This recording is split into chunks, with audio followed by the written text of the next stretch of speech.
Salut, c'est Trado, je suis content de vous retrouver pour la mise à jour de l'analyse technique du CAC 40 et pour commencer comme d'habitude l'analyse technique de l'action du jour qui est tout simplement la plus grosse entreprise du CAC 40 en termes de capitalisation, LVMH, le monstre. Et nous voilà dans une situation très intéressante puisque tout d'abord on notera que la tendance de long terme est haussière car on est au-dessus de la M200 qui monte, la tendance de fond est haussière car on est au-dessus de la M50 qui monte, la tendance immédiate est haussière car on est au-dessus de la M7 qui monte, seule la tendance générale est neutre puisqu'on est au-dessus de cette M20 mais elle est baissière, mais cela ressemble à s'y méprendre à un regain de forme après consolidation. Alors, vous voyez ici, on a consolidé. C'est plus facile de regarder sur les données hebdomadaires. Pour commencer, regardez, on avait donc une zone ici de congestion. Cette zone de congestion sur laquelle on est resté 2 mois quasiment a été cassée. Elle a donc changé de polarité. C'est comme ça que ça se passe généralement. Et le fait qu'on soit revenu dessus nous a permis de rebondir puisque les résistances cassées en général changent de polarité et deviennent support, d'où la progression à laquelle on a assisté en l'espace de 2 semaines à peine qui est de 6%. Attention néanmoins, on le sait, on a végété à partir du 14 juin. Autrement dit, ici, nous avons une résistance dont il faudra tenir compte. Alors, je reviens sur mes données journalières. Et on remarque que nous avons donc une rémission qui nous a permis de nous repositionner au-dessus de la M50, préservant donc la tendance de fond qui demeure, je le répète, haussière. Alors, on retrouve par transparence la zone de résistance qui est ici en données hebdomadaires. Attention, c'est une résistance importante car elle est sur une unité de temps supérieure, comprise entre 681 et 700 à peu près. Et le support qui est un support large, hein, on l'a compris, entre 640 et 600 à peu près. Toute cette zone donne matière à rebond technique éventuel si on va le visiter. Alors maintenant qu'on a dit ça, ce qui m'intéresse c'est de vous montrer quelque chose et je suis content de vous le montrer parce que c'est un signal qui arrive assez rarement et j'ai eu des requêtes puisque comme vous le voyez hein, ça fait partie de mes outils les plus utilisés qui en fait ici c'est le Williams Alligator. Et le Williams Alligator ressemble à ça. Okay, c'est-à-dire que vous allez avoir trois courbes. Ce sont des moyennes mobiles exponentielles et les moyennes mobiles exponentielles à 3, à 5, à 5, 8 et 13. Donc si on regarde, je vais regarder propriétés ici. 5 c'est il n'y a pas les couleurs, c'est pas grave. Bon, la 5 c'est celle-là. C'est la verte, la 8 c'est la rouge et la 13 c'est la bleue. Et alligator parce que il appelle ça les lèvres, les dents et la mâchoire du crocodile. Alors il y a plein de façons d'utiliser l'alligator. Là je vais insister sur une façon d'utiliser qui est la mienne et qui est la suivante. Lorsque vous avez la verte qui passe au-dessus de la rouge, qui passe au-dessus de la bleue, c'est-à-dire, vous voyez c'est décalé, attention, hein, vous avez donc les lèvres qui passent au-dessus des dents qui sont au-dessus de la mâchoire, comme c'est le cas actuellement. Eh bien, j'achète et je vais mettre un stop loss en cas de passage en dessous du plus bas du système. Ok, bon, je récapitule parce que pour les débutants, c'est un petit peu difficile. On va dire que c'est un go, no go. C'est go quand il y a vert qui est au-dessus de rouge, qui est au-dessus de bleu, comme c'est le cas maintenant. Attention, c'est décalé dans le temps. Et c'est un no go quand c'est pas le cas. C'est-à-dire quand le vert est en dessous du rouge, ou le rouge en dessous du bleu, ou le vert en dessous du bleu, etc. Donc c'est go, no go. Là, c'est un go. Ok, et là, c'était le début du no go, puisque le vert est passé en dessous du rouge. Donc je prends le plus bas du no go. Ok. Et je fais le pari suivant, c'est que on ne fera pas moins 5,80, on fera d'abord plus 5,80. Ok, donc on va regarder ce que ça a donné, on va faire un backtest. Alors si vous débutez, backtester ça veut dire essayer de voir si votre stratégie fonctionne, si on l'avait appliqué. Là je vais simplement pour le partage backtester ça 20 fois, c'est insuffisant. On ne peut absolument pas tirer de conclusion à partir d'un backtest de 20 séances, mais c'est simplement pour partager ma méthode et vous donner envie de backtester les choses. Donc voilà la première occurrence et c'est un succès. Vous voyez, le vert était au-dessus du rouge, au-dessus du bleu sur cette bougie. Ok. Est-ce qu'on a d'abord... Où était le plus bas du no-go? Le plus bas du no-go, il était là. Est-ce qu'on a d'abord fait moins 3,04 ou est-ce qu'on a fait plus 3,04? On a fait beaucoup plus, donc c'est un succès. Ok.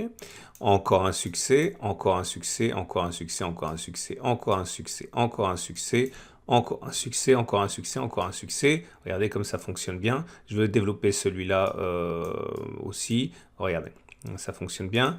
Là, vous avez le signal qui est donné sur cette bougie-là. La vert est passé au-dessus. Non, le signal est donné ici. Vous voyez, parce que là, c'est pas bon. Le vert est au-dessus du bleu, mais le bleu est au-dessus du rouge. On veut que le vert soit au-dessus du rouge, soit au-dessus du bleu. Donc, le signal a été donné sur cette bougie-ci. Et le plus bas, le no-go, il a été donné sur cette bougie. Donc, c'était en no-go à partir de là. Ok, le vert est passé en dessous du rouge. Le plus bas du no-go, il est là.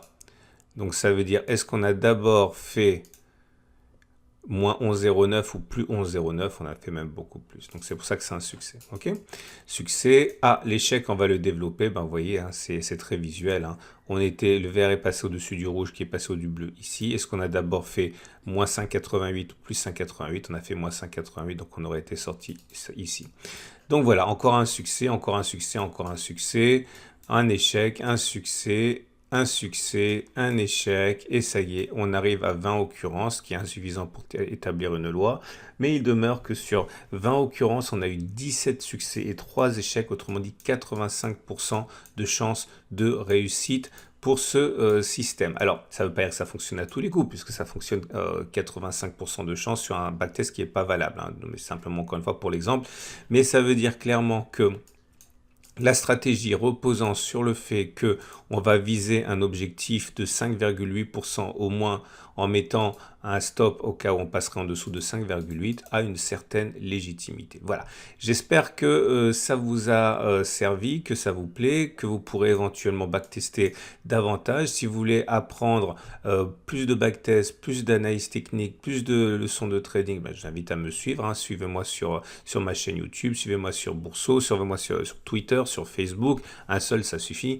Et vous pouvez également visiter mon site où je vous donne des podcasts que j'ai réalisés avec les meilleurs traders que je connais. Vous apprendrez beaucoup plus vite comme ça. Tous les liens sont en dessous de cette vidéo dans les commentaires. Et on passe tout de suite à l'analyse technique du CAC 40. Et voici l'analyse technique du CAC 40. Comme on peut le voir, la séance du jour n'a pas véritablement permis de départir les haussiers et les baissiers puisqu'on termine à l'équilibre avec une perte symbolique de 0,01%. Néanmoins, ce n'est pas une séance pour rien parce qu'elle confirme la cassure de l'oblique ici descendant, donc c'est toujours une bonne chose. Et nous sommes toujours a priori en transhumance pour aller chercher le point 4 de la vague de Wolf. Alors la vague de Wolf, on a déjà parlé, 1, 2, 3, 4, 5. Et normalement, statistiquement, on va chercher la hauteur du point 4 ici. Et puis après, si on a de la chance, mais qui est beaucoup plus rare, on va chercher le point 6, c'est-à-dire un contact avec la demi-droite 1, 4, 6. Bon, on verra. Pour l'instant, ça se présente pas trop mal. Le rebond sur le support journalier des 6423, 6375 tient. On est toujours a priori également en route pour aller chercher la résistance journalière des 6657, 6688. Le chandelier japonais du jour est un chandelier de temporisation. Hein. Il est rouge, mais plutôt dans la partie haute de la bougie, donc ça neutralise un petit peu le fait que ce soit rouge. Rouge, ça veut dire qu'on a terminé plus bas qu'on a ouvert.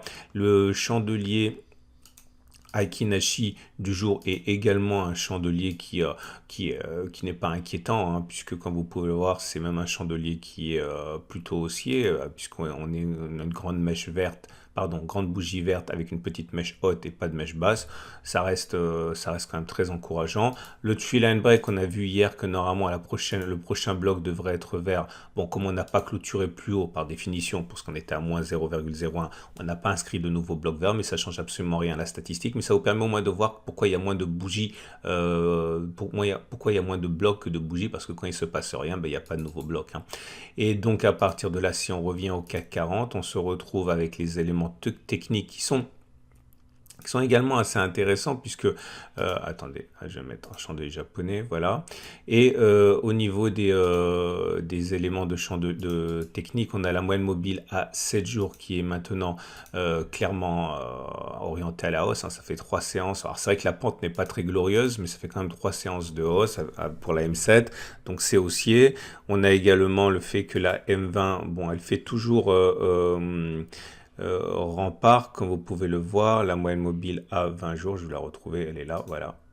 Mais elle est attaquée hein, de manière assez consistante, mais ça veut dire que la tendance générale est toujours baissière, puisqu'on est en dessous de la M20 qui descend. Par contre, la M50, elle est clairement ascendante et on est au-dessus, donc la tendance de fond est haussière. Les paires T-bandes, c'est toujours bien d'avoir les paires T-bandes, ça montre qu'on n'est toujours pas en tendance haussière, hein, puisque la zone est rouge là, en situation de rémission. Hein. Et les bandes de Bollinger nous offrent une situation de latéralisation, autrement dit, bon ben voilà, par définition, pas de tendance.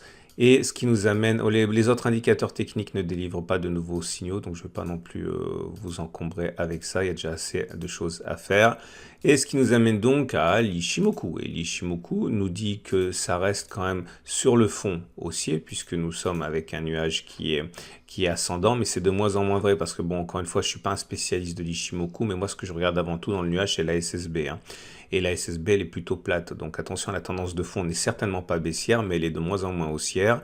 On est au-dessus de la Kijun et au-dessus de la Tenkan, mais pour l'instant, c'est plat, donc il n'y a pas d'orientation. Je vais mettre, parce que vous voyez, moi j'aime bien garder que ce qui est important sur les graphes, parce que même si j'utilise beaucoup d'indicateurs techniques quand je fais mes ailes, mais là je vais mettre la Chikou, la lagging span, parce que étant donné qu'on a cassé une oblique ici, descendante, le jour où la Kijun, pardon, la lagging span cassera la même oblique, bon ce ne sera pas pour maintenant, hein, eh bien on aura sans doute un signal délivré qui sera haussier. Mais pour l'instant, encore une fois, je la mets là. Je vous rappelle également que nous avons une situation où c'est important parce qu'on est en zone de congestion, donc on va prendre son intérêt. Hein. La lagging span va rencontrer sur son chemin des obstacles, que ce soit la Tenkan ou les cours éventuellement, et ça va influencer l'évolution des cours. Je rappelle que la lagging span, c'est les cours mais projetés en arrière. Vous voyez, la clôture, c'est ici la clôture, elle s'est faite là. La lagging span, elle est là, c'est 26 périodes en arrière. Ok, c'est que ça, la lagging span. Hein. Et on termine donc avec les trades du jour. Alors, que peut-on faire? Bon, si vous voulez... regardez, je vous le montre parce qu'on a cassé le SAR et ça a été confirmé par une deuxième bougie, on le savait. Je vous rappelle qu'on est censé aller plus haut que la bougie de cassure. Hein. Et je vous montre aussi le William Alligator puisqu'on risque d'avoir le signal très bientôt, hein, comme sur LVMH. Voilà, ça c'est simplement pour mémoire. Et donc, si vous voulez trader, vous pouvez partir du principe que ça y est, le plus bas a été fait. Alors attention, c'est un peu dangereux, mais on peut se dire, voilà, on va mettre un stop loss en dessous des plus bas qu'on a assisté, plus un pouillème marginal pour un accident, 3,36. Il faut viser au moins 3,36. Ça, c'est uniquement pour ceux qui envisagent que la correction a été faite et qu'on va repartir de l'avant comme si de rien n'était. Attention, vous visez quelque chose plus haut qu'une résistance qui compromet quand même, ce qui est quand même un risque que j'aime pas prendre, parce que vous savez bien que moi j'aime bien trader entre les supports et résistances. Du moins, j'aime bien trader lorsqu'on a rien qui nous bloque d'horizontale, soit au-dessus, soit en dessous si on spécule à la baisse. Si vous voulez spéculer à la baisse, c'est compliqué aussi parce que, voilà, objectif premier, c'est première difficulté à attendre sur 2,10. Si vous mettez un stop loss au-dessus de la résistance journalière pour être protégé, voilà, vous avez un ratio gain-risque qui est inférieur à 1. C'est un peu limite. Hein. Moi, pour spéculer à la baisse, je préfère éventuellement qu'on remonte un petit peu. Question d'améliorer le ratio gain-risque. On vise un retour sur les 3% de baisse. Avec un stop loss à 1,6, vous avez un très bon ratio gain-risque. Voilà. J'espère que ça vous a éclairci, ou du moins éclairé, c'est déjà pas mal. C'est pas fantastique, mais ça suit son cours. Hein. C'est quand même plutôt encourageant. Je vous souhaite une excellente journée. J'invite à regarder l'analyse technique de l'or. N'oubliez pas, quand il y a de l'inflation, généralement, l'or est un grand gagnant. Et là, l'inflation, c'est un petit peu la thématique en cours. Hein. Vidéo à suivre à la fin de cette vidéo-ci. À demain pour la mise à jour.